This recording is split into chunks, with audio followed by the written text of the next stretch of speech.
You're kicking off your weekend right. It's Friday, and you're listening to Radio Random Network. Find us on the web at radiorandomnetwork.com. Here are the hosts, broadcasting 50,000 feet below the Earth's crust, hashtag RDM, Russell Devin McLain, and the world's smartest redneck, Mudtooth. Well, Mudtooth, we got us a guest tonight. She's the lead in an independent film filmed here in Louisiana called Jake's Road, starring Eric Roberts, who is... best of the best. I remember Eric Roberts. But his sister cast a bigger shadow over him, I think. Yeah, but I remember Eric Roberts Dirty is the best. Right. He's the best of the best. And he was also a bad guy in the second Batman movie. Really? Yeah, he was in the one with the Joker, The Dark Knight. He was in that. He was a bad guy in that. I forget what his name was. You're right. It's coming back to me. Now, this guy at one time probably could have been like a actual big icon star, correct? He's hung around there for a long time. And he's been in some decent movies. He's been in some that wasn't quite so decent, but he's been in some decent movies. And he's been around for a while. And but he had I heard he was hitting a bottle. Oh, I don't know. That's just allegedly. He didn't hit it with me. So but he made his triumphant return, and that's right, he was in there. That was one with Heath Ledger. Yeah. Now, I mean, speaking of that, we kind of all over the place here tonight, but have you heard about the new, what is it, the Suicide Squad? Have you seen this? I have, and I'm eagerly anticipating. As a Joker fan, I'm anticipating this movie. Now, why is it that... when you think Batman, you think Joker. And the Joker's always because more they are appealing. two sides of the same coin. Yes, indeed. I'll tell you what we're going to do. We're going to pay a bill real quick. We come back, we're going to have a guest, so don't go nowhere. This is Radio Random Network. Find us on the web at www.radiorandomnetwork.com. Yes, you know, Bebe's kids. Yes, indeed. So you spent time, actually, in New Orleans, correct?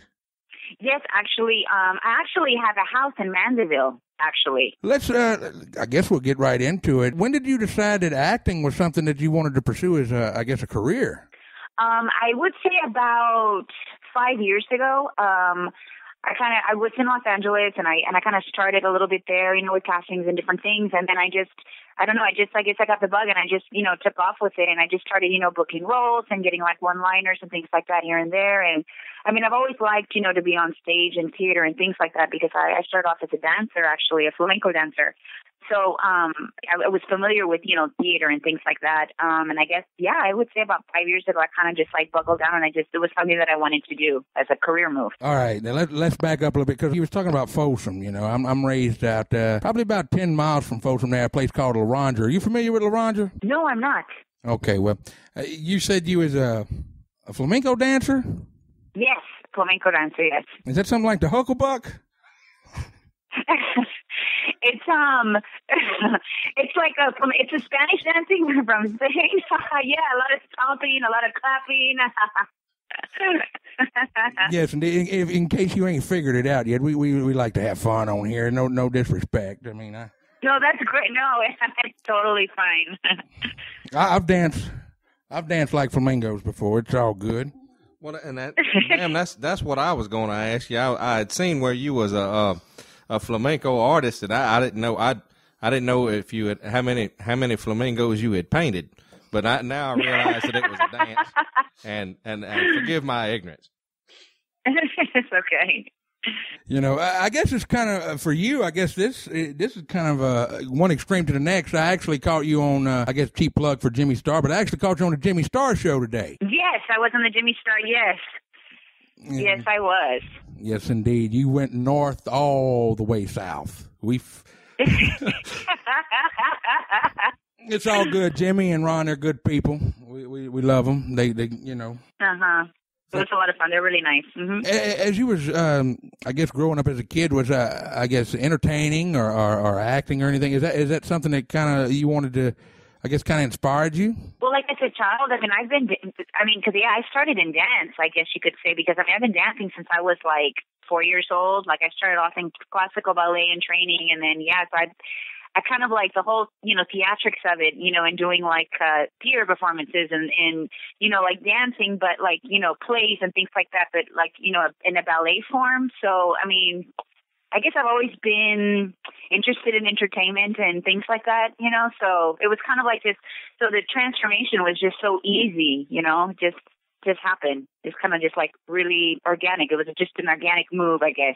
Well, you know, let's move on a little bit. Let's talk a little bit about the movie Jake's Road. Now, how did you pick the spot to play Kate? To play Kate? Well, I auditioned, and actually I had worked with a director before, Mike Mayhall, who was actually a New Orleans native. He's from New Orleans. And I had worked with him before on other projects, and so I kind of auditioned, and it just, you know, it got callbacks, and it kind of just went through the line, and I just ended up booking the role. So, yeah, that's pretty much how I got done. But Now, what was it like working with Mr. Eric Roberts? It was awesome. It was really cool. Just to see him in action and kind of like just turn it on. I am a huge Eric Roberts fan, and I think he's a phenomenal actor. So it was great. He was very professional. It was just, yeah, it was great to see him work and be able to, you know, work, you know, with him on something, you know, in a feature film. It was just, yeah, it's like a dream come true. It was awesome. Did he, cause I remember Eric Roberts from many years ago. He was in that movie, Best of the Best. Did he put in that? Yes, The Best of the Best. Yeah, I love that movie. Did yes. he put any karate on anybody out there, get them straight? Like, everybody start cutting up and he put the chop socket on them? There's actually one part in the movie where he kind of like grabs like Sam, who's the lead. He's actually the lead actor who plays. I'm play his fiance, or he's my boyfriend in the film, and he kind of does this like quick move and like turn around on him with his hand. But I mean, yeah, that's about as close as it got to like karate or martial arts. But yes, I love the Best of the Best. Yeah, the last time I saw him on film, Batman threw him off a building, so I was worried about him. Yes, indeed. Now, you've worked with a lot of different actors, I guess, over the past years there. One being you actually was when Left Behind with Nick Cage. Yes. Mm-hmm. Hey, did you get a chance to actually talk to him? Did he maybe give you any advice? Well, actually, I didn't really act like opposite Nicolas Cage when I was in Left Behind. My days were like, and my scenes weren't with him, so with other days. I know I missed the opportunity to actually meet him in person and, you know, talk to him in person. That, you know, kind of sucks, but yeah. So I wish. I mean, what I heard on set, it was, you know, he's really nice, and he was, you know, all that I said, he's in character all the time, and he's like, you know, but yeah, I kind of missed that opportunity. I wish I would have been there when he was there, but yeah. Let's get real for a few minutes here. Now, whenever when you're not acting, I mean, what do you do in your spare time? In my spare time, I'm auditioning all the time, trying to get the next job to act in another film. I do that. I also actually, I still do flamenco dance. I was actually on tour in Alaska recently for 2 weeks, so I'm still dancing and things like that. And I also teach some private lessons as well. So, I mean, that's basically kind of what I do. Yeah. Well, I'm going to tell you, just like my daddy told me, all work and no play makes Leticia a dull girl. You got to get out there and have some fun every now and again. I mean, my God, you live in New Orleans. Yes. Christ. Yeah, I mean, what's your favorite spot? Trust me, I do. In New Orleans, I do. Huh? Yeah, I mean, you could tell us your favorite spot. I ain't coming down there, that's for sure. I mean, it'd be like the Clampetts coming to town with me, but, you know, is it the Crazy Corner? I mean, is it the Cabaret? Where you... Where I like to go. Actually, I love Frenchman Street. I love going to like the DBA, the Spotted Cat. I mean, I love live bands, La Maison. Yeah, Frenchman Street is probably my hangout, and I just go bar hopping. That's like what I do. Now, do you ever go out anywhere in, was it Mandeville? Mandeville? Yeah. Sometimes I do. There's actually a cool spot. I have some friends that are bartenders over here at Antini's. I'll go there sometimes. But it's just a different, or the Barley Oak, which is actually on the lakefront. It's another nice bar as well. So sometimes at those two places, but yeah, when I go out in Mandeville, yeah. Mm-hmm. Yes, indeed. Have you ever been to the Veer Off? I mean, you talk about going to folks. Have you ever been to the Veer Off? No, I haven't. Yeah, that's actually a plus. We're proud of you for that. When is it? Is it coming up, or did I miss it? No. It's an establishment. Oh, it's an establishment. Oh, okay. You know, we musicians, actually, we play a little music. I've played a little music on Bourbon Street down there at a couple different places. What about you, Mudtooth? You ever been down yonder? I have once or twice. That Frenchman Street though is kind of like the new cleaner Bourbon Street. The new cleaner Bourbon Street. I mean, really, it is. Because Bourbon Street is lost. I mean, it's lost. You know, the tourists and the criminals own it, but Frenchman Street is still, you know, it's a new kind of happening place. New Orleans is getting a lot of new people in there, and they're kind of revitalizing some of the older neighborhoods and things like that. And Frenchman Street is kind of like the new hangout. So it's a cool place. Yeah, I agree. You also have places in Los Angeles and Atlanta, correct? Yes, yeah. Like, I'm pretty much like I travel. Yeah, Los Angeles and Atlanta. Cause, those are basically like the hot spots for filming now. You know, aside from like New Orleans and then Atlanta and LA. Mm-hmm. Which is your most favorite place to go? Oh, between Atlanta or Los Angeles? Yeah. Let me think. I really like Atlanta. I like the different suburbs they have, and it's just I love their just their dining and their food and their whole entertainment. I like the way they live. Los Angeles is nice, but it's so crowded and overpopulated, and sometimes things are kind of like really spread out. So I'd hate to choose, but I might have to say Atlanta, maybe. I think probably. I've never been to Hotlanta Hotlanta. Did they call it Hotlanta on the set? Hotlanta, yes. They do. Hotlanta. I've been to the airport. That's it. I've flown through. You were actually the Spanish announcer or commentator, excuse me, in Pitch Perfect 2. Yes. Can you tell us a little bit about that experience? That experience was a lot of fun, and that was actually a lot of improv. And that was really cool. It was the whole huge scene. So we shot that. It took like about 3 days to shoot that. And it was actually in Baton Rouge where they filmed, Pitch Perfect 2. Really? Yeah. And it was out there, somewhere by like where the LSU stadium is. Like there was this huge, land, and they built this huge stage, and it was kind of towards the end of the film. I don't know if you've seen it, but it's where they have the whole concert, and it's like the final, presentation of all the worlds, or all the different singing groups from all the different countries, and it was like the final finale to see who wins. And so I mean, it was pretty cool. So like everybody was there, the whole cast was there, so that was pretty exciting. That was a lot of fun. It was a great experience, actually. There were so many people, and then the extras, it was just like wow. Yeah. Now, look, I don't really, I mean, you got to excuse me. I'm not too familiar with the whole Pitch Perfect thing, but I do know who Fat Amy is. Did you get to hang out with Fat Amy? I'm sorry, with who? Fat Amy. Oh, Fat Amy. Rebel Wilson. Actually, yes, she was there. Yes, she was on set. Yeah, she was there. Yep. She's hilarious. Yes. She's like my crush. She's like my Paris. She's so talented. Yeah, she's hilarious. Yes. That's fat with PH. A-T. Yes. Exactly. We're winding down here. Actually, we're actually sitting here. We're reviewing this new cider. Is that correct, Mr. Mudtooth? It's terrible. Yes. Don't buy this stuff. It's called Woodchuck Hard Cider. Now, what do you like? Are you a wine drinker or you like, I mean, when you're unwinding, do you like to sit back and sip on some wine, or, I don't know, Ripple? I like me some wine. I like Cabernet, but I have to say I like vodka. I know. Ciroc is probably my go-to drink, and I just sip it. It's soft. It's made from grapes, so, I like wine. It's, When you get around here, Louisiana, you should, if y'all need a band or anything, you tell them to hit us up on the Twitter at Russ and Mud Show on Twitter, by the way, if everybody want to follow us. Absolutely, definitely. I will. We work cheap. Very cheap.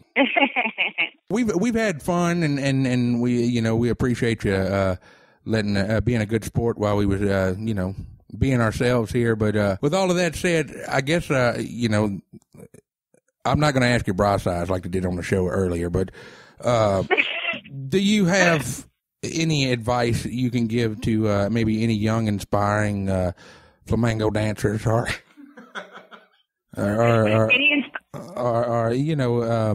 anybody that wants to get and do what you do?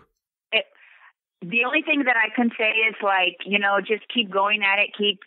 Don't ever lose sight of your goals and your dreams. That's all I can say, because along the way, I mean, it's hard, and, you know, you have everyone telling you, no, you can't do it, or why, or whatnot, and you just have to just believe in yourself and keep going, and just striving for success. You just got to do it. Got to push through it. That's what I did. Yeah, that's all you have to do. Look at me. And here you are today. Yep, the podcast king. That's right. That's right. If you're sitting at home right now saying, them dudes ain't in no studio, they sitting around a kitchen table. All I got to say is, yep, you're right. And we can, because we're good at it. You know what? We've had a great time. If you want, you got your website. If you don't mind, you can go ahead and plug that right now. And how can people find out more about you, Miss Jimenez? Well, you can either check out my IMDb page, or my webpage, which is www.Leticia Jimenez, which is LETICIA JIMENEZ at actress.com. So Leticia Jimenez actress.com, and or IMDb, yeah, definitely. And then that way you can see like the movies that I have coming out and things like that. Yeah, definitely. Well, thank you ever so much. You've been just a joy to talk to, and we sure appreciate your time. Well, thank you so much for having me. I enjoyed it. Thank you so much. Thank you. And we'll talk to you down the road. Right now, what we're going to do is we're going to take a short pause for the worthy cause. And we'll be right back after we pay a couple bills. This is Radio Random Network. Crank it up, party animal. All right, Mudtooth, we are back. All right. Did you catch what she called me? You hung up on the woman. Prematurely. Well, you need to get that scene about. Well, yeah, we'll see what's up with that. But come on, man. She didn't know what the hunkabuck was. I gotta say, man, that was great. That could be a movie, Dances with Flamingos. Kind of like Dancing with Wolves. Yeah, it was on today. Yes, indeed. We do wish her a lot of luck in her future endeavors. We do. Good luck, Miss Jimenez. Yes, indeed. I wonder if she's kin to Jose Jimenez. Baseball been very, very good to me. It's cool. I enjoy talking, and my niche is music. Yeah, mine too. And well, I can expound on a few different things. It don't have to be just about music. I can talk about a few things. Right, and it was hard to. No disrespect to her, our guest today, but it was just it was different for me. I guess I've interviewed actors and stuff before, but it just I found even with the show notes in front of me, I was a little. I guess, lost. Well, let's talk about something different then. Yeah, let's do that. Well, let me ask you something. I was watching something on TV the other day. How do you feel about the ancient alien theory? I think it's a bunch of hoo-ha, me. I do, too. And it's hard for me. If any of y'all ever watch that show on the History Channel, Ancient Aliens, they got this old boy on there, and he's supposed to be a doctor or something. You know what I'm talking about? He's got the crazy hair. He looks like he'd stuck his finger in a light socket. His hair standing straight out. And he comes up, he seems to talk fairly intelligently, He uses multisyllabic words and things like that, but I can't take him serious because his hair's standing straight out on its end. It's the craziest damn thing I ever seen in my life. Kind of like the old boy off of Back to the Future? Yeah. Or is it Don King? Either way, it's kind of a cross. Because Doc Brown didn't have hair on top. Right. So if you combine them two, and put that hair on a Greek-looking fella, that's what it is. It's funny you said that about the aliens, the ancient aliens, because at one time I was on the river, working on the river. Right. And, I'm Southern Baptist, that's, and we had an old boy out there, and he was from, Cajun country down there, way down there, and real thick. About 45 minutes southeast Thibodaux, Louisiana. Yeah, something like that. He goes, them aliens, bro, they're going to get us there. You see that, bro? And I'm like, that man would stay up 12 hours, his whole shift, and if we didn't have a ship or a job, he watched Ancient Aliens. Oh, did he? Mm-hmm. That's where he got all his information from. Yes, and I'll never forget, I said, I'm going to get him back, because tonight is the Jimmy Swaggart telethon. Oh. we've been watching Ancient Aliens for almost 8 months. Mm-hmm. I'm going to watch me some Jimmy. It backfired, bro. 2 things happened. First thing that happened, old Travis walked up there and he took one look at Jimmy Swagger. He had no idea who he was. I told you them aliens was real, bro. Look at that one. He talking about Jesus, you know. And then Jimmy got to singing one of them songs, bro. And I mean, I sent him $10. I ain't gonna lie to you. Did he cry? Oh, yes. Jimmy gonna cry. You know, He can cry now. nothing. Oh, Lord, I have sinned. Well, now I'm gonna tell you something. I got some things I can say about folks like that. Yeah, You know, I got some strong feelings. What I can say about folks like that but I will reserve. be But fair. Well, the thing with Jimmy, bro, I mean, the man's sitting on there, he's sitting on TV and he's talking about, I think the gimmick that night was the HD cameras in the church. yeah, they need them HD cameras. And he spent like almost... Because God don't want to go over no regular camera. He wants to go over the HD camera. Right. Because he needs them. It's about like those people that put that stuff on Facebook. Yeah, like, if you forgot. Oh, and yeah, if you scroll past it, you going to hell. I got a problem with that. And this may be Will Woodchuck over here talking, but...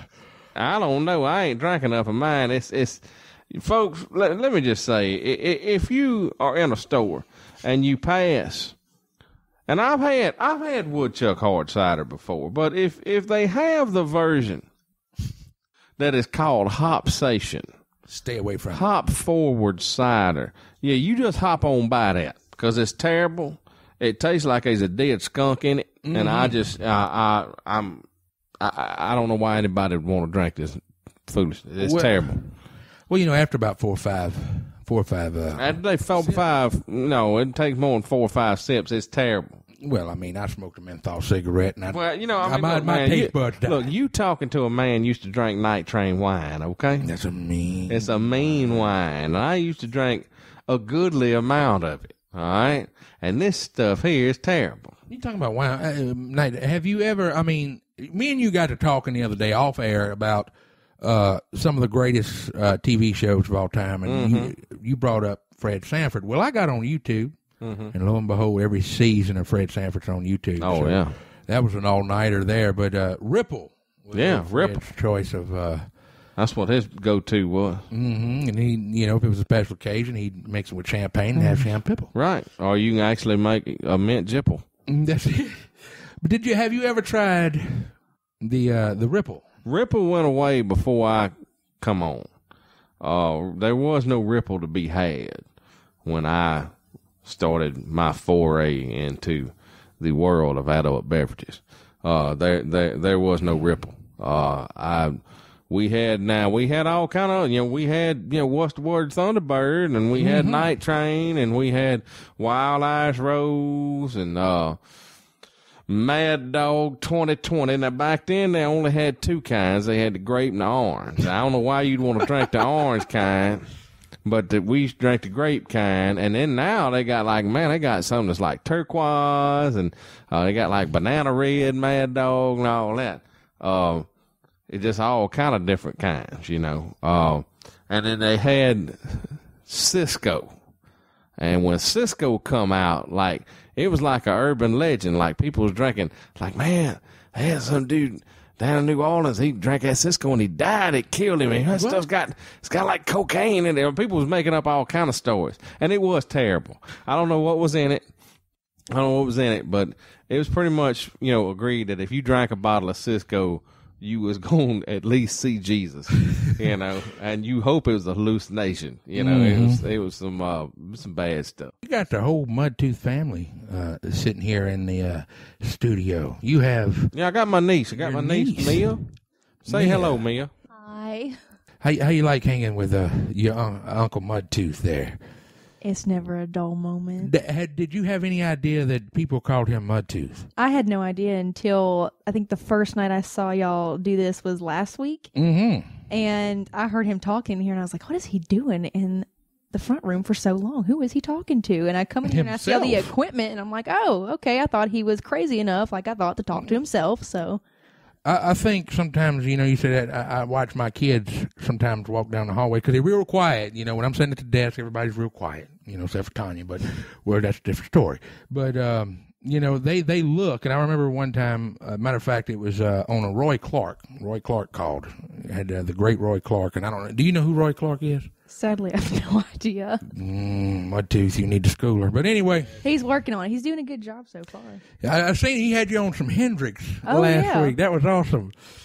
But, my little girl, she was 4. She just, I took off, and, when you, for some reason, it's like a CB radio. When you get in front of a microphone, it's like everything changes. So I got to pointing and, went in my Superman radio voice talking to Roy Clark, and she was hollering, "Who's he talking to? Who's he talking to?" Because there wasn't nobody there. It was horrible. But I was the same way. I thought he was literally talking to himself in the front room, just sitting there. I was beginning to worry. So what? What do you think about all this stuff? I think it's pretty interesting. I had no idea. I thought everybody had like some kind of special office or whatever. They did all this, and then I come in. They do on a table. We don't. Matter of fact, and like I said, there are people that are mad. I got something. For the folks that's mad. Mm-hmm. Here's you a gift. Yes. Straight from Kentwood, Louisiana. Kentwood. That is the Mudtooth High sign. The rip. It's been a long time since you did that. I'll never forget the first time you actually did that on the show, and we went and played. We had a gig at I think it was Boopaloo's. I think so. And people actually, that's when we knew we had something, because people was coming up to the stage, ripping. Yeah, they go. They'd call it the Mudtooth High sign. It was the craziest thing in the world, man. It was great. It was. Folks just, that's what folks used to do, like back before we just started shooting at one another. Yeah. Back in the old days, that was like the early version of the bird, right? So you wouldn't flip nobody the bird, because that's kind of obscene. But you'd rip it at them, Hey, is this something you didn't like? You see them going down the street and you give them and they might do it back to you, and hey, y'all might fight later, but, at least it was a, kind of a friendly way and to express your displeasure. And now all anybody wants to do is pull the trigger on each other. I don't know what's wrong with folks nowadays. I have no clue. I don't know what's wrong. You know what? Y'all quit all that foolishness. Whatever happened to just sticking somebody the finger? Yeah. If you got to do something, flip them the bird or rip it. But don't rip it. Yeah, just rip it. Rip it real good. Yeah, give a rip. But don't shoot at one another. That's not right. That's not right. Not nice. No, they be trying to take your guns away from that. I got something I want to address, because I'm sitting here. I'm playing on Twitter. I was seeing if Miss Menendez. Looking on the tweets. Yes, I was seeing if Miss whatever. Flamingo Dan? Yes. I was seeing she tweeted us for accidentally, prematurely hanging up on her. Mm-hmm. She said, "Y'all can go to hell." But I'm going to address this because I know these guys are listening, and a couple of, I don't know if you heard about these guys or not, but there's some people out there by the name of Home Free Guys. Have you heard of these fellas? Okay, well, basically, what they are an a cappella group. Okay. Which, that's cool. Yeah, I'm down with that. Harmony and everything, but. These guys, every other day they bombing our Twitter at Radio Random, at RRN Live at Radio Random Network, and also at Russell and Mudtooth Show, and they bomb our Twitter with all this about the all their new music and everything, mm-hmm. and basically what got these boys over. Got kind of sidetracked a few minutes ago, but they did a redo of the Oak Ridge Boys hit Elvira. Really? With the Oak Ridge Boys. Really? And it was good. And it went viral. I hadn't heard it. And they actually got the blessing of Joe Bonzel, who has been on the show before, and the rest of the Oak Ridge Boys. Remind me which one he is. Joe Bonzel is... he's not Oom Papa Mau. No. That's Richard Sturban. All right. Okay. Okay. Jimmy Lee Golden is the blonde-haired fellow. Bonzel is he the high voice one? Yes. Okay, I got you. Yes. I got you. And which they got the blessing from these fellas. I just got a message from them on Twitter just now. As a matter of fact, 2 minutes ago, and a couple of weeks ago, all this started with them bombing my Twitter account, our Twitter accounts, and everything. And guys, I've gotten in touch with your manager. I've sent everything in, and it's out of it's on your end now. I mean, I've sent everything in. Oh, they want to do the show? Yes. Cool. And they want to get their manager in touch. They said, "Can we get our manager in touch?" I think the guy's name, I want to say last name, Mr. Pierce. We won't hang up on you prematurely. We like to be. That was an accident. You got to sing though. Mm-hmm. Sing Rainy Day Woman by Waylon Jennings. I'd like that. Possibly these guys could do it, because I'm going to tell you what these guys are. They cater to the classic country. That's cool. We played Saturday night, and actually got some Waylon, got a request for some Waylon, and I got a chance to stretch out and do some Waylon, bro. I enjoyed it. I hadn't done that song in years. Played Always Been Crazy, and then it went over. People cheered. And I want to tell you, it's been a while for us. We just trying to get our tops back up and everything. We just stretching our legs, as you said. But that guy, it was stupid on my part, because the guy asked me, "Do y'all know any Waylon?" And I'm thinking, oh, Lord, we fixing to kill the whole crowd. So I looked at you, and, know any Waylon, and I never forget. Is my name effing Mudtooth? And, am I breathing? I said, yes. Why, yes, you are. And then when you started strumming, and then when you hit that first note, bro, the pop, the crowd, I think everybody. At that point, I think that was the turning point of the night, because... Well, Waylon was one of those guys, man. His songs had a distinctive feel, and,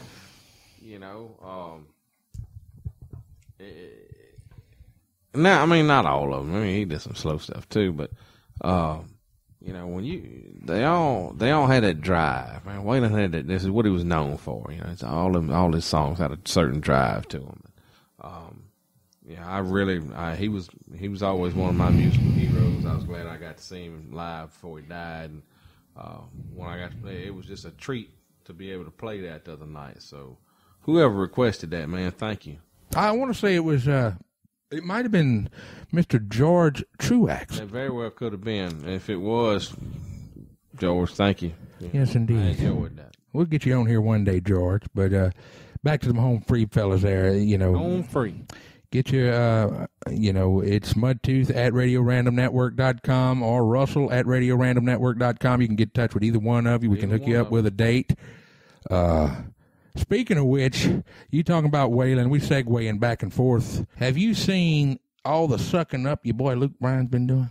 I hadn't, because when I see him, all I see is red. I lose. Sometimes I lose track of time, and so I try not to look at him. And I don't. When I hear his name, I sometimes I fly. Now I'm not going to do it here because I've had about a half of this hop station just kind of keeping me under control. Right. Sometimes I fly into just a rage, just like a black rage. Well, I think it's the rhinestones on his ass pockets of his jeans. His bedazzled girly jeans is what does it for me. He actually, when I come back from Nashville a couple of weeks ago telling you, and beforehand, you had beef with him. Now I have beef with him, but right. I'm pretty sure we'll probably sooner or later get served with a restraining order or a cease and desist or something like that. But whatever. Fine. Yeah. But anyway, he actually gave some people, some lucky fans, a tour of the Country Music Museum and his exhibit the other day. And he also did an interview with Rolling Stones. This guy's just been sucking up like it ain't nobody's business. And if I was anybody, I wouldn't spend my 99 cents on Country Girl Shake It For Me on iTunes. I'm just throwing it out there. Well, see, that's what I'm talking about. That is a hit. Very much so. Country Girl, Shake It For Me. All right. You know, it was some, you know, there's certain times in this world that you can actually physically put your finger on what's wrong with country music. Okay. One of those times was when Achy Breaky Heart came out. You could point to it. You could point to it and say, this is what's wrong with country music. Yes. Then it was the next big one for me was, and even though he's a good Louisiana boy, was Honky Tonk Badonkadonk by Trace Atkins. So I said, no. This is what's wrong with country music. And now it's Country Girl, Shake It For Me. You didn't like the Badonkadonk song? No, I absolutely did not. Now, you see, I guess that's, now, Trace Atkins is a good old boy. He is a good old boy. I don't take nothing away from him. Man's been battling some demons, you know. I think he seems to be a fine fella, you know. But I just really didn't care for the song. And I don't think he wrote it. No. You know, and if he did, well, okay. I mean, he got paid. But, you know, I just, personally, I don't care for it. You know, it's funny you bring that up. And this is my opinion on it. But I think some of these guys, you know, they go through the motions. You know, Trace has been around for a long time. Yeah, he has. So has Toby Keith. Hell, for that matter, so has Blake Shelton. Hell, Luke Bryan's been around for a while. He used to play down in Howland. Yeah, but he still sucks. Well, I agree. I'm just saying. You know, I'll give him that. But, you know, just because he's been around for a while, I think what it is, he's, you know, they just want to get paid. Well, everybody wants to get paid. But I mean, then somebody says, well, look, you know, you sing this silly-ass song, and I'm going to write you a big old check. And they say, okay. You know, hey, look, man, if that's what you want to do, that's cool. But you're going to have people like me picking on you. And you're going to have to live with that. And look, if the sound of all that money jingling will drown out my ridicule, then rock and roll, buddy. I don't care. Well, you know, I think a lot of guys don't. Sometimes they get all caught up in this so-called, you know, staying relevant. And they will. The hell is that? Relevant, man. They want us to keep their name out. They don't have enough confidence. You know, you take guys like we've had on the show, like T. Graham Brown, or our guest here in a few minutes, Mr. Leroy Van Dyke. But that's what I'm talking about.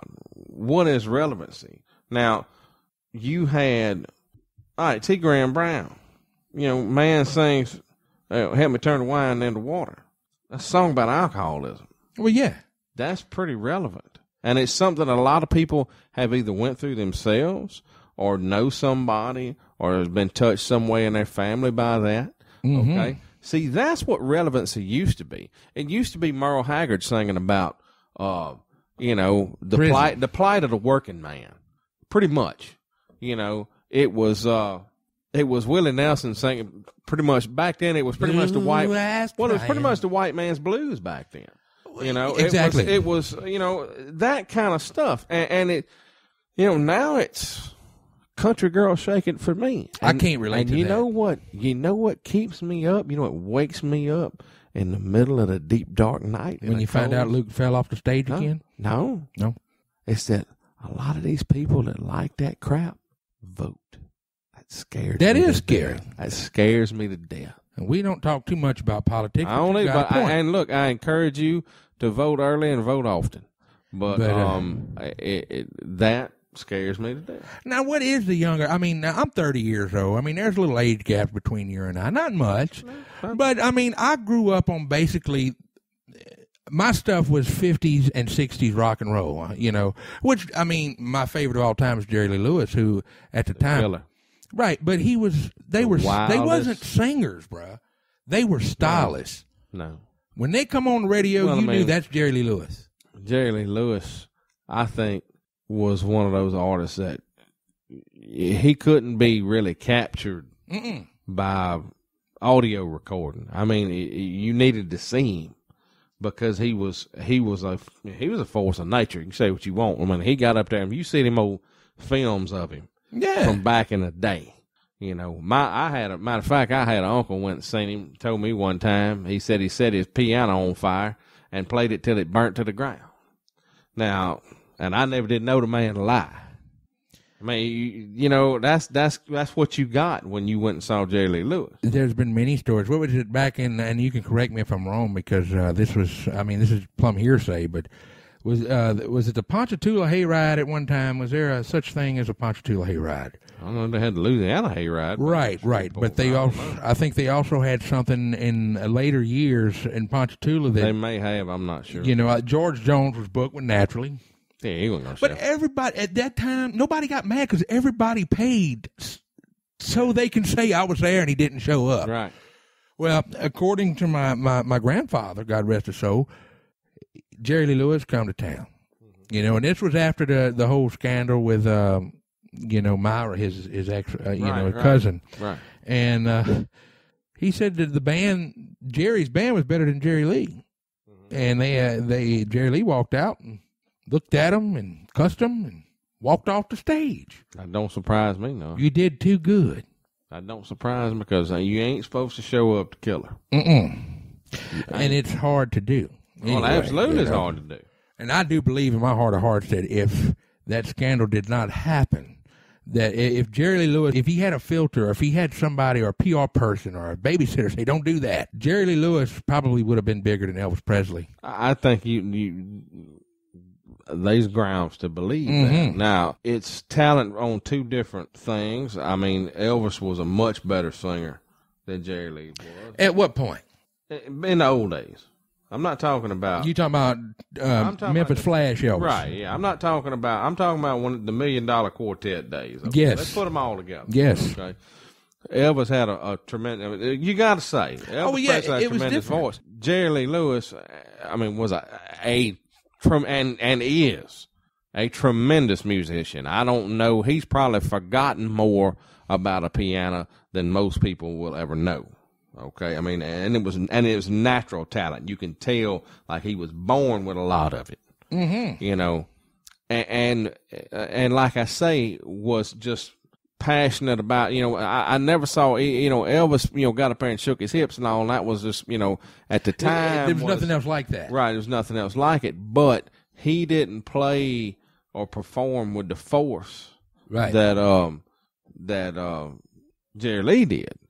Jerry Lee was like a damn hurricane, and I agree with you. But you know, there was a lot that happened in rock and roll right around. Yes, it was.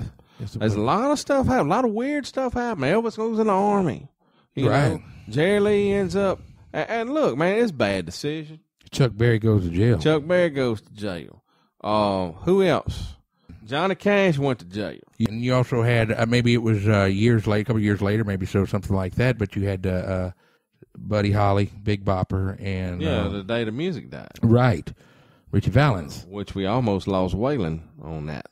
So there was a lot of stuff happening in rock and roll, right? I mean, there's a lot of weird stuff happening in rock and roll right then that kind of, you know, shook it topsy turvy. But I mean, I can't argue that point. You know, I think Jerry Lee would have had, you know, as he'd have been at least as big. Yes. Because you think about it. Elvis got shut down there for a while. Yes. He's in the service. So it was all his, man. It was all his. But Jerry Lee Lewis, bless his heart, is known for not making the best decisions in the world. I mean, I read an interview with him here not too long ago, and it sounded like the guy was kind of afraid that at some point Jerry Lee was going to point a pistol at him. You know? Well, there was that night that, I mean, there's so many stories out there, and you'll never, I guess, know the truth, but he showed up at the gates of Graceland. Now, to hear Jerry Lee say it, Elvis called him over there. Now, to hear the likes of Ronnie McDowell or, you know, around the music scene at that time talk about it, it was Jerry Lee Lewis. I mean, Ronnie McDowell told me, he said, I asked the guy, because I wanted to know, he said, you know, I said, what was the deal? I said, why did he he ever say why he went to, you know, Graceland that night with the gun? And Ronnie said, he said, let me tell you first and foremost, Jerry Lee Lewis is the most craziest human being I've ever met in my life. He said, secondly, he said, when I asked him, he said his response was, well, I was tired of being second. Now, how do you? Now, I've been on YouTube because looking at the old interviews because I love, right. Some nights it's Jerry Lee Lewis, some nights the other night I got on a Carl Perkins kick. Mm-hmm. But a lot of the stories like you were talking about the setting the piano on fire and doing all this crazy stuff like they was claims and accusations that Jerry Lee Lewis did. In certain states in his life now, sometimes he denied it. And said you never could tell. It was all just a fairy tale and people just made it up. And then sometimes... He'd absolutely claim. Yes. Yeah, you never could tell about him. And I think that's part of what adds to the man's mystique. I don't think anybody ever really knows. Hell, he might not know. Well, all I know is, it wasn't great balls of fire. It wasn't... a whole lot of shaking going on for me. It wasn't even the movie at first. It was an old record, and I'm talking, man, I'm like 8 years old. Do you know what a record is, by the way? Yeah, you know what? I think y'all call it vinyl these days. Yeah, I know what a record is. I've seen a few in my grandma's house. In your grandma's house. Well, you see, for my birthday, I think I was about 5 years old, something like that. I got me a record player. And I'm so glad that Mom and Daddy got me a record player because my grandma had a box full of old records in the junk room. Everybody's grandma's got one. I don't want to hear no crap about it, but every record in there was warped, bro. So when you put that needle on, you had to put that needle right there on that right groove, and it hit. That's how you knew you was in a groove. Sometimes you had to put a penny on top of it. Sometimes to keep it from skipping. It was Crazy Arms. Jerry Lee Lewis singing, "Now blue ain't the word." That part, that style. That's it. I'm 5 years old. That sent chills up my spine. That scared the hell out of me. I didn't know what that was. But I was hooked. You want me to tell you what mine was? Tell me. The first record, like grown-up record. Because I had a bunch of little kid records, Eddie Murphy? No. Like, I had like the Jungle Book, that kind of stuff. Yeah, the Fox and the Hound. Right, all that, But the first grown-up record I remember listening to, Daddy had a Chris Christopherson record, and he had two of them, and I listened to that, and that hooked me. That's what hooked me, and I didn't know what the band was talking about because I was a kid, but I tell you that there was a song, and y'all check it out if you'd like. It's called "The Silver Tongued Devil." And that's the first, real grown-up song I remember listening to. Really? And I was hooked. I've been a Christopherson fan ever since. But, yeah, that's what got me hooked into, I would actually listen to the words of songs, instead of just bebopping around, Now, I have to say, that wasn't my first grown-up song I actually remember hearing. The first grown-up song I actually remember hearing was 6 Days on the Road, and I'm going to make it home. Dave Dudley. Yes, indeed. My daddy was a trucker for years and years. He talks about taking pills in that song. Does he? I'm taking little white pills, my eyes are open wide. Well, he had to get home. What do you think that was? Way behind. Mickey's. Yeah. But, we got... And then what kind of music is... here we go. Here, yeah, let's get... hell, we got it. It's controversy already on this thing. So, now, what kind of music is the youth of America listening to today in your generation there? Oh, jeez. Well, let's just say it's not appropriate all the time. What do you mean it's not appropriate? Well, on Twitter, they have all these new dance routines that come up with these weird songs that basically have no lyrics, just rhythm, and people make up moves to it, and it's catchy, and there's no meaning to it except just dancing.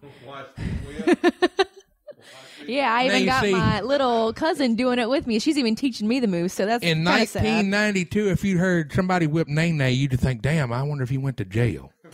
Half the music my uncle has showed me, I just don't even know what he's talking about most of the time. He'll look at me like, this, giving me that look like he expects me to know it because I've been taught so well, and I can't respond. But when you put on Taylor Swift, I'm all for it. Do you like Taylor Swift? I like some of her songs. Some of them are a little, you can just tell her and her ex just didn't go the right way she had planned. Ex is. Oh, yeah. Forgot extra S on that. Yeah.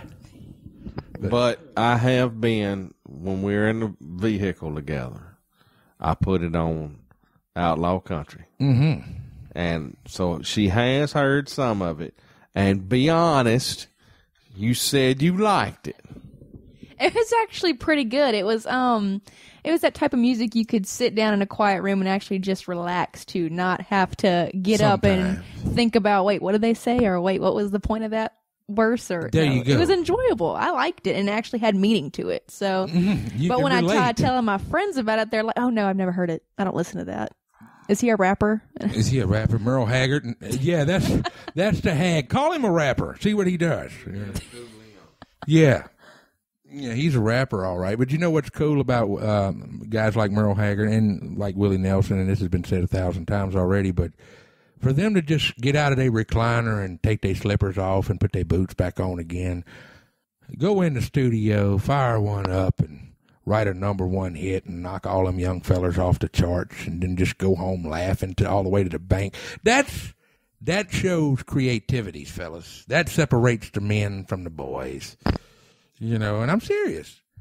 You know, get that schooling. Listen to all that. See what's going to get you one day is you're going to hear that Janis Joplin song, because I think that's what gets all little girls. I've never heard it. Yeah, the Cry Baby. Yeah, look that up. I haven't heard any of them. I heard a Cry Baby. I know it's a movie, but I don't know a song.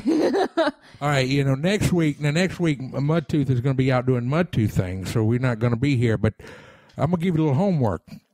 And I don't even think we're going to schedule a guest. We're going to school her on music, bro. That'd be a good show. We're going to set you up a mic, and oh, sweet baby Jesus. Yeah, baby Jesus ain't going to get you out of this. You need to go look you up some Janis Joplin, and who else? I don't know about Patsy Cline. I don't know how old you are. No, she could do with some Patsy Cline. We covered the rock spectrum. Put Hard on there. Mm-hmm. Joan Jett. Yes. Joan Jett. Yes. You need to listen to some Joan Jett. Which one do you know? The rock and roll one. You need to hear like Cherry Bomb. Yes. Have you? Okay. Cherry Bomb and like I Hate Myself for Loving You. Dun, dun, dun, Do you want to touch me there? Where? Yeah. Yeah, Joan was cool. Is cool. We got to get her school up on some. Yes, indeed. Some chicks in music, that actually made a difference. Pat Benatar. Hit me with your best shot. Yeah, I was thinking more like Heartbreaker. Heartbreaker was always my favorite. At one time, she was going to be on the show, and then something I was happened. all just excited. I don't know what happened with them on the media end. Or the PR end, rather. Ray got away from us, but we had it worked out. We was going to reference, when we asked her a question, we was going to reference the song to her. Right. So, how many Heartbreakers would you say you had been with?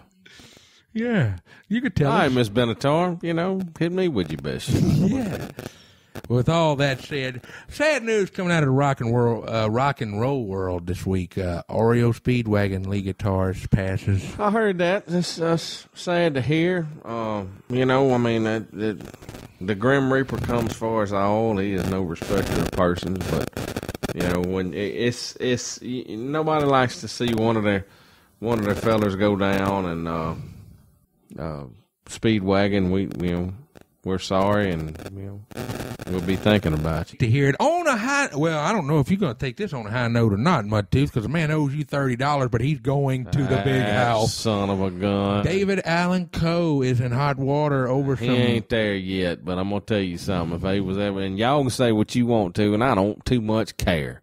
All right? Coe did some decent stuff, but y'all have to admit that he is a turd of a person. I mean, he just every time you see him, he just it's like he just don't know how to act around people. And his claim to fame and his biggest, like he is proud of the fact that he went to prison. But he probably, the thing is a lot of that stuff he says ain't never even been proven. Oh, no, it ain't. He probably in there for stealing lawnmowers or something. I don't know. But the thing about it is he just, you go to one of his shows, they turn all the air conditioner off, it's hot in there. He comes out.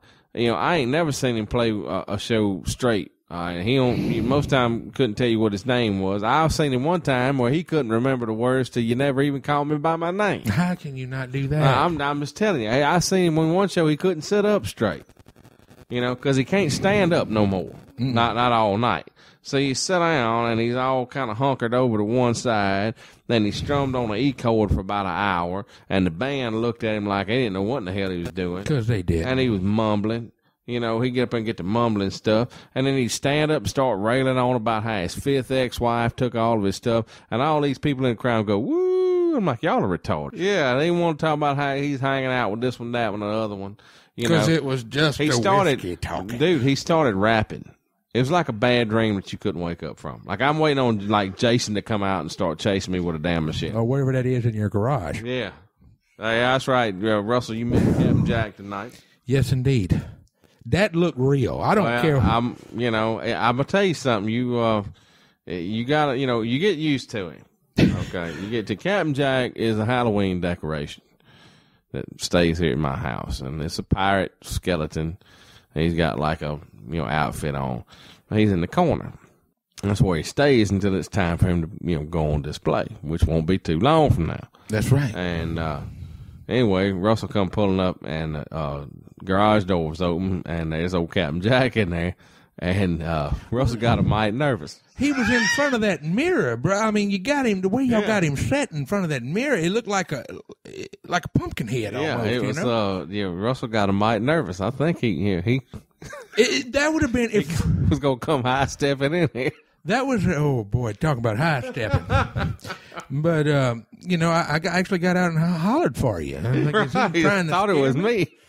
Actually, I took 3 steps from the vehicle to the doorbell to ring the doorbell just to get somebody out there with me. But with all of that said, we got some upcoming events. Saturday night, I will be with LeBeau. Yeah. At Boopaloo's out in Springfield, Louisiana. Right, under the bridge. Under the bridge. Also, we have, let's see. I think I'm gonna be with Buddy Miller, Jeff Nickens, the Roadhouse Bandits at the Ditch Bar in Springfield, Louisiana. All right. That's Sunday, I want to say. And then, so you got some scattered stuff for you. And I think September 27th. I don't know if Mudtooth will be on hand or not. I don't know if it's still up in the air, but they do have the Spring Fling for the Special Olympics out at back at Boopaloo's out there. It's on a Sunday. They're going to have a bunch of different bands out there. Oh, so they raising money for Special Olympics? Yes, indeed. It's for a great cause. Yeah, folks come out and support that. That's a good cause.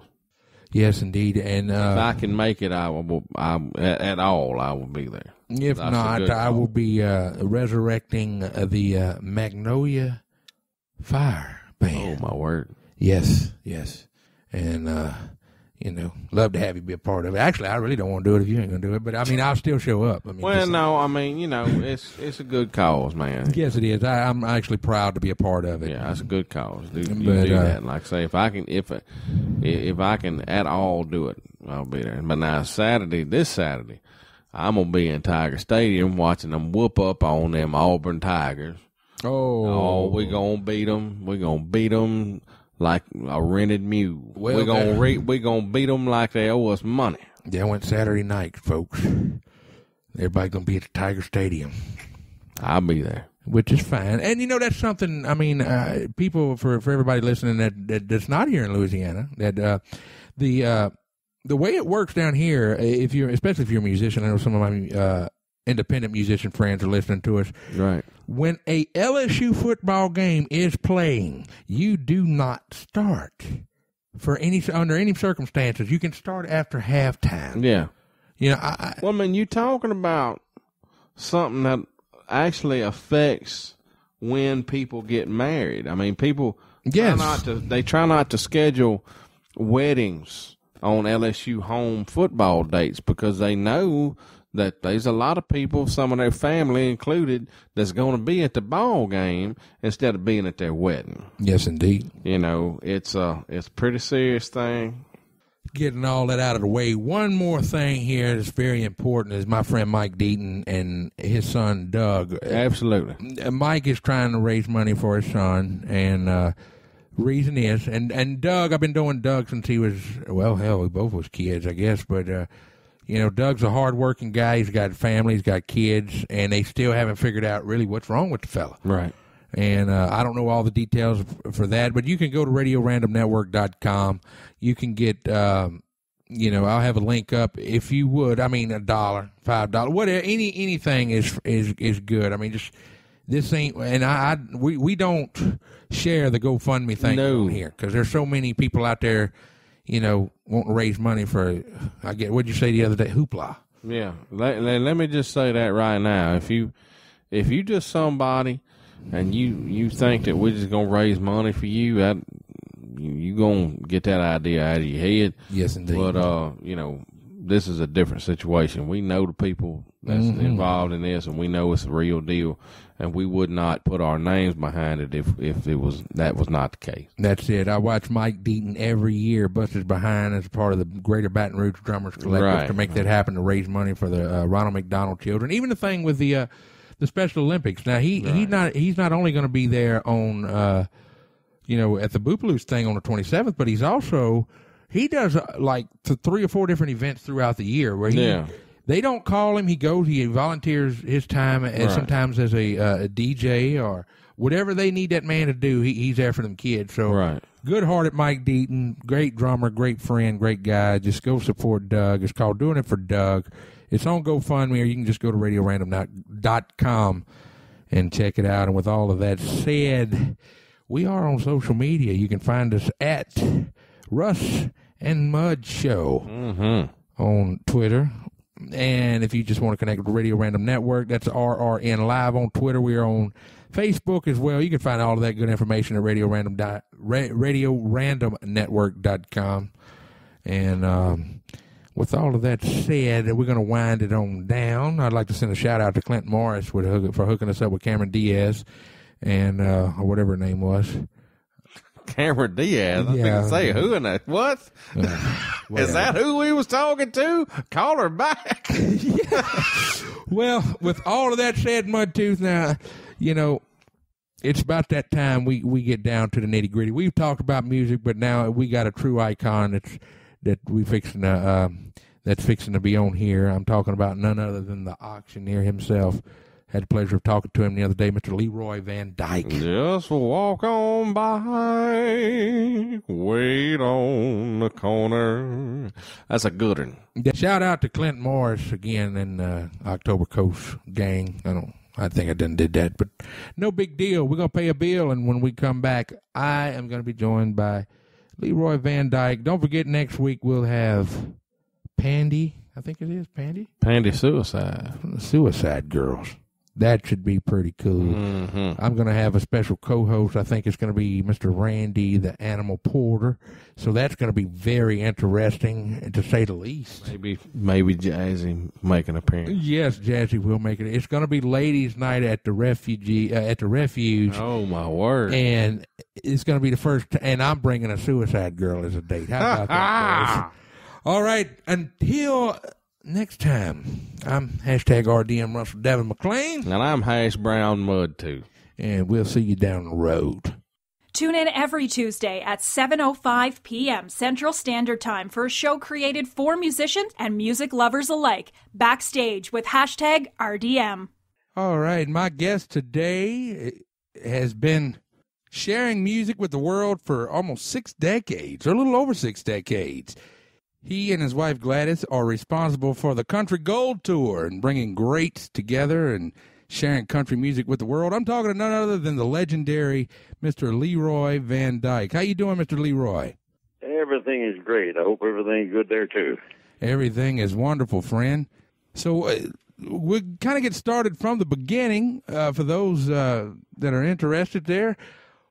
How did you come about the country music industry? How did you get involved with all the country music? Oh, it just kind of worked out a kind of a fluke, I guess. Like everybody else in this business, I always liked to sing when I was a kid. Even from the time I was preschool age, I liked to sing, and we sang in school and church and men's league club at the University of Missouri, and church choirs and all that stuff. But I kind of wanted to do it for a living, going back to as early as my early teenage deals. But I kind of decided it might be a little bit difficult. Maybe I don't want to do it. But while I was in Korea, in the Army, the idea started coming to me for a song, which I eventually wrote down. The song was Auctioneer. Yes, indeed.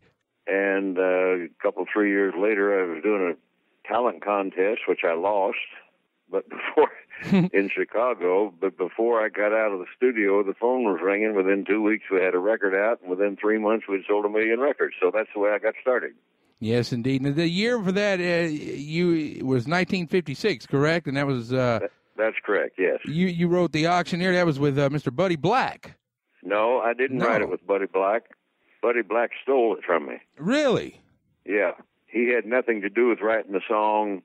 We went into the studio. He was the one that called me. He intercepted a message that was intended for me and got into the studio and recorded it, and he had me sign some papers about the recording session, and he cheated me out of the bulk of the money on it. So he had nothing to do with it. He was a cheat. Really? Now was that something back in those in that era of music? Was that something that was common? Oh, that was very common. It's still common, but it was maybe more common than it was then than it is now. But people would sign papers that didn't know what they meant, and I was that way. I trusted everybody. Yes, sir. And I thought it just had something to do with the recording session, but it was him cheating me out of the song. Mm. He got all the income, all the performance on that song for 25 years, and I didn't meet him till 2 years after I'd written the song. Wow. Well, on a higher note, the song, give us a little inspiration behind what inspired you to write The Auctioneer. It was a true story about a cousin of mine who most people regard as the best purebred livestock auctioneer that ever lived. His name was Ray Sims from Missouri. So he came from the same county that I did. But the only thing that's not true in the song was the first line that says something about Arkansas. But nothing rhymes with Missouri. Yes, indeed. So I say, well, I can't make anything rhyme with Missouri, so I'll pick Arkansas. Well, you're doing the auctioneer gimmick in the song there. I mean, was auctioneering something that come kind of? I mean, that's kind of hard to do. Is that something that kind of come easy to you? It's not a gimmick. I am a licensed professional auctioneer. Right, really. I went to auction school right after my junior year of college, and it's not a gimmick. I'm a real live auctioneer. I've sold everything from buffalo to bulldozers and real estate to rabbits. Yes, indeed. Well, with that said, I mean, was auctioneer, was that something you were gonna? You think that was something you would be doing if the music didn't come along? Yeah, if the song had not gotten on record, I would be a professional auctioneer. I am a professional auctioneer. You are one, but but it only takes up. It doesn't take a lot of my time. 95% of what I do is entertainment. Roger that, man. Well, with all of that said, who are some of the influences as far as music goes in that era? Who are some of the people that was influencing your music at the time? Well, when I was a kid, even before I wrote the song Auctioneer, I grew up on a farm or ranch, whatever you want to call it, in west central Missouri, and we did not have electricity out here on the farm in the rural areas. But every morning, the old battery-powered radio would come on. My dad would go down there and turn the radio on at 6 o'clock every morning to the local radio station. It had transcriptions of people like Gene Autry, Sons of the Pioneers, Roy Rogers. So I woke up to the strain of Back in the Saddle again every morning when I was a kid, and that was one of my earliest influences. My dad said, "You need to study this, man." He said, "You do a pretty good job of singing, but stand up straight, open your mouth, pronounce the words so they can understand you." And I've always tried to do that. Yes, indeed. Well, you also have the hit, you come out with the Walk On By. That came out about 5 years later, 4.5 or 5 years later. That was a stroke of luck finding the song. It was not completed when I first heard it. I changed a few of the words in it, and the publisher took it home that night and wrote the whole second verse to it. But Kendall Hayes is the one that came up with the idea and most of the first verse. He was from up in Kentucky, and that was a stroke of luck finding that before somebody else got it. Yes, indeed. Yes, indeed. Well, at that time, I mean, to make it in the country music industry, was Nashville the place to be at that time? Yeah, it was, and it pretty much still is. You don't have to be there once you're established. We do business from right here from the ranch where I grew up, but we have all the modern amenities and all the electronic devices, all the cell phones and the internet and computers and all the stuff that the William Morris Agency has. We've got all that same technology, and we do business from right here from the ranch. Yes, indeed. Now, can you give us a little insight on about the time that you joined with Mr. Red Foley's ABC TV network, the Ozark Jubilee? I missed the first part of the question. What was that again? Can you give us some insight on how you come about joining Red Foley's ABC network? I grew up about 114 miles north of Springfield, Missouri, where the Red Foley show originated. But at the time, I was this was my home. But at the time, I was living in Illinois.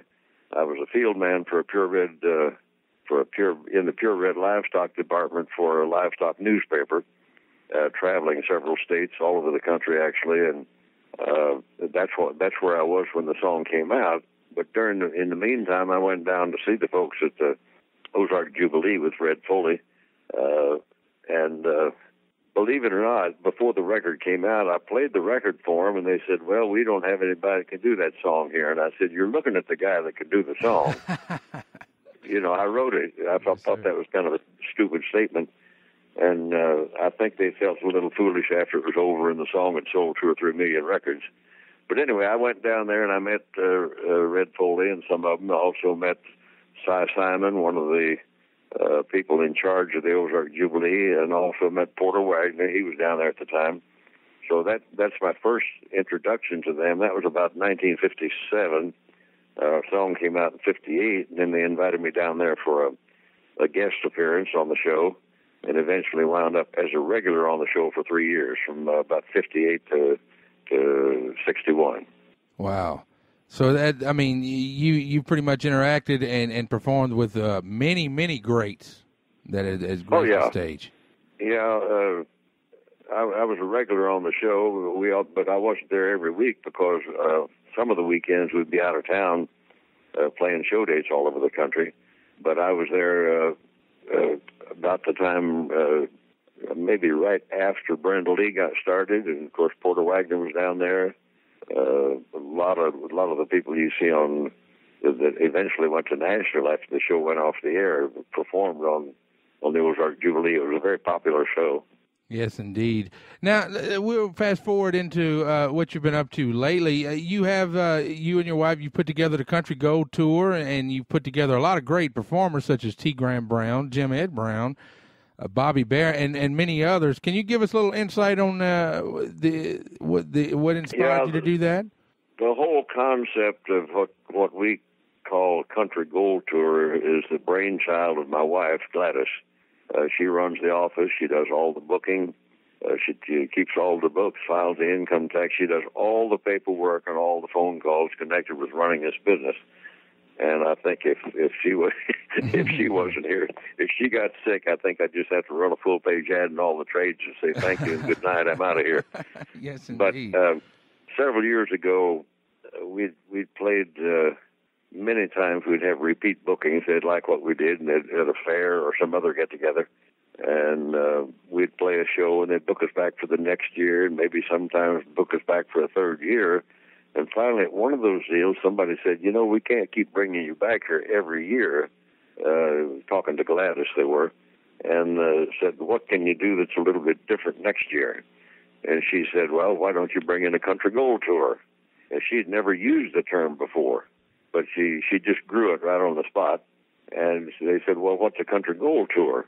Country gold tour. And she said, well, that would be a package show of classic music performers that have had million-seller records or a lot of number ones or massive television exposure or, in some cases, where somebody's so good you can't ignore them.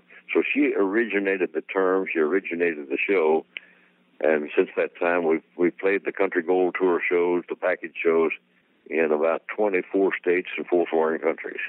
Yes, indeed. That's awesome. That is awesome. Now, I want to point something out real quick to our listeners here. This guy, he's an icon. I mean, this year, 59 years was marked in 2015, but you were the first artist to pretty much take country music to places like New Orleans, the Bourbon Street, and you also opened a show for Marilyn Monroe. Is that correct? Yeah, not in that order. While I was in Korea, I was a special agent in the U.S. Army counterintelligence. Yes, sir. And one day the colonel came down to my tent and he said, I wonder if you'd do me a favor. And I said, well, I will if I can. And said, we have a USO show coming in. We'd like for you to do about 15 minutes to open the show for this act. And I said, yeah, I'll do that. And then I said, by the way, who's coming in? And he said, well, Marilyn Monroe's coming in on the USO show. I said, you got to be kidding me. He said, no, it's going to be Marilyn Monroe. And I said, no, I mean, you got to be kidding me. You want me to come out there in front of 30,000 sex-starved GIs and try to entertain them while Marilyn Monroe was on stage? And said, yep. So, well, that's what I did, and they were very nice to me, and it turned out to be a really kind of a monumental thing for me because I became the only country act to ever open a show for Marilyn Monroe. But that's how that happened. Yes, indeed. Now, but go ahead. Go ahead. Yeah, I was just going to ask. I mean, at that time, Marilyn was, she was a huge figure at that time. I mean, did you get a chance to interact with her or talk with her? Oh, just to speak to her backstage is all. She had so many people wanting to talk to her and take pictures. She didn't have time to spend with anybody as far as visiting. But I did meet her. I did talk to her, and it was an honor to be there with her. Yes, indeed. Now, what keeps you going these days? What do you do in your spare time when you're not touring or I don't anything? have any spare time. Really? We're traveling all the time. As I mentioned, the Country Gold Tour shows we have had in 24 different states, and we're either on the way out or on the way in or getting ready to go out again. But the other thing that Gladys does, you mentioned some of the acts that she's had on the Country Gold Show. She has a list of about 45 different acts that have participated on Country Gold Tour shows, and she rotates those names within the format of the package show all over the country. We never do the same show in the same town twice. Sometimes we'll have 6 or 8 people on a show, and the buyer might want 1 or 2 of those back for the next year, and she'll put those back on the show. But most of the time, it's other than myself and my band. My band backs them all. I open the show, and then I MC the rest of the show. So it's a different show, but she has a list of about 45 different acts that she uses on these shows, and that's not counting the ones that have passed away in the last 25 years since we've been doing this. We've lost a whole bunch of those, the older generation. Yes, sir. But it's really turned out to be a real popular kind of a show. Yeah, I mean, you can find out more about that by going to the website, I would imagine, LeroyVanDyke.com. Yeah. And it'll give you all the dates and everything. Well, Leroy, my friend, I know you ain't got all day to sit here and talk with us here, but a couple of more questions, and I'll let you get back to your busy day. Well, I might mention one more thing. Go ahead. We do a lot of things besides just our show. Gladys is the house booker for 3 casinos in Iowa, in Iowa. They're all owned by the same company, the Wild Rose casinos, one in Jefferson, one in Emmitsburg, and one in Clinton, Iowa. She does all the major talent buying for those 3 casinos. Plus, she's the major buyer for 2 or 3 different performing arts centers. She also does casual dates for many, many acts that have nothing, that are not necessarily on the Country Gold Show. She is the exclusive booker for Jimmy Fortune of the Statler Brothers. Yes, sir. Also Rex Allen Jr. and also for T. Graham Brown. She's the exclusive agent for those. So she is a very busy person. I can imagine. And when we have one of those bigger shows, well, she goes there to coordinate everything on site. And if I'm not booked someplace, I go with her. Yes, indeed. We had T. Graham Brown on last week. He spoke very, very highly of you guys. He does a fine show, and we're proud to have him as a part of our group here. Yes, indeed. He's a great guy. Mr. Leroy, you've been entertaining. I mean, you've done it all. Is there any advice you could give to any singers, songwriters, or entertainers, or auctioneers for that matter, that maybe want to follow in your footsteps? I got a lot of advice, but they're not going to listen to me. No, seriously. When I try to explain to them what they need to do to have longevity in this business, they just get glassy-eyed and talk about something else. Really? First of all, they need to get an education in something besides entertainment. Now, they can get a degree in college from the music business. Right. A music business degree from either Belmont College in Nashville or the Middle Tennessee State University, MTSU. They have a good show business and music business entertainment program to get a degree, so they have an educational background to fall back on. Second thing, I tell them stay away from alcohol, tobacco, and drugs. It'll kill you. Mm-hmm. It's put more people out of business than anything else is tobacco, alcohol, and drugs. They need to stay away from it. And I would also might suggest that they try to work on their image, to dress like they're a star and not like they've been catching hogs. Yes, indeed. That's my advice.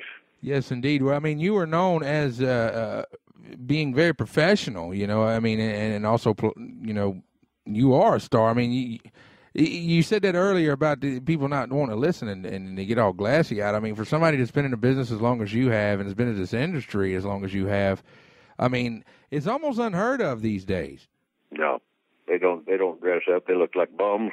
You mentioned something about taking places where country music had never been before.